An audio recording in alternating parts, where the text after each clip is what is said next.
सूरह कौसर कुरान की सबसे छोटी सूरह है, मगर उसका असर सबसे बड़ा है। सिर्फ 3 आयात, लेकिन उन 3 आयात में दुनिया भी है, आखिरत भी, रिस्क भी, इज्जत भी और दुश्मनों की शिकस्त भी। अल्लाह फरमाता है, इन्ना आतैना कल कौसर, हमने तुम्हें कौसर अता किया। ये सिर्फ नबी करीम सल्लल्लाहु अलैहि वसल्लम से खिताब नहीं, ये उम्मत के लिए पैगाम है। ये ऐलान है कि देने वाला अल्लाह है, और जब अल्लाह देता है तो गिनती खत्म हो जाती है।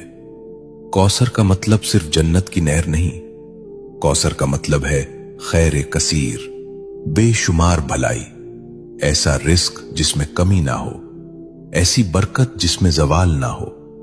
लेकिन सवाल यह है कि आज हम ये सूरा पढ़ते हैं, फिर भी तंगी क्यों है, फिर भी दिल बेचैन क्यों है, फिर भी इज्जत के लिए दर दर क्यों जाना पड़ता है।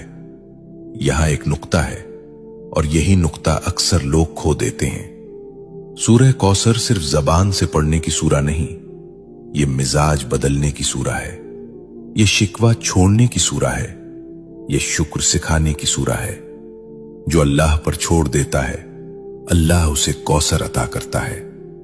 शेख अब्दुल कादिर जीलानी रहमतुल्लाह अलैह फरमाया करते थे कि जिस बंदे का दिल अल्लाह से जुड़ जाए, उसके हाथ खाली नहीं रहते, चाहे जेब खाली ही क्यों ना हो।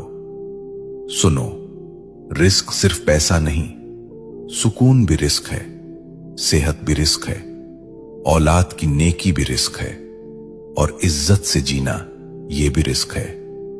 सूरह कौसर हमें सिखाती है कि पहले अल्लाह की नेमत को पहचानो, फिर उस पर शुक्र करो। फसल्लि लिरब्बिका वन्हर, अपने रब के लिए नमाज पढ़ो और कुर्बानी दो। यानी अगर कौसर चाहते हो तो ताल्लुक मजबूत करो, नमाज को बोझ नहीं, मुलाकात समझो।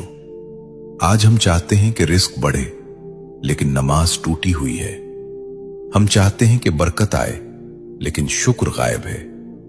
यह सूरा हमें झुंझोड़ती है कि दुश्मनों से मत डरो, नजर वालों से मत घबराओ, हसद करने वालों को अल्लाह खुद काफी है।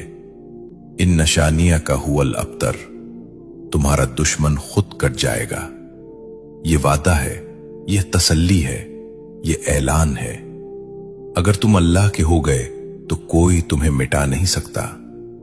यह सूरा दिल को हिम्मत देती है कि खामोशी में भी अल्लाह काम कर रहा है, कि सब्र में भी अता छुपी हुई है। लेकिन यहां एक और गहरा राज है जो अक्सर लोग नहीं जानते। वो राज ये है कि सूरह कौसर सिर्फ पढ़ने से नहीं, एक खास हाल में पढ़ी जाए तो उसके असरात जाहिर होते हैं। और वो हाल, वो कैफियत, वो लम्हा जिसमें कौसर के दरवाजे खुलते हैं,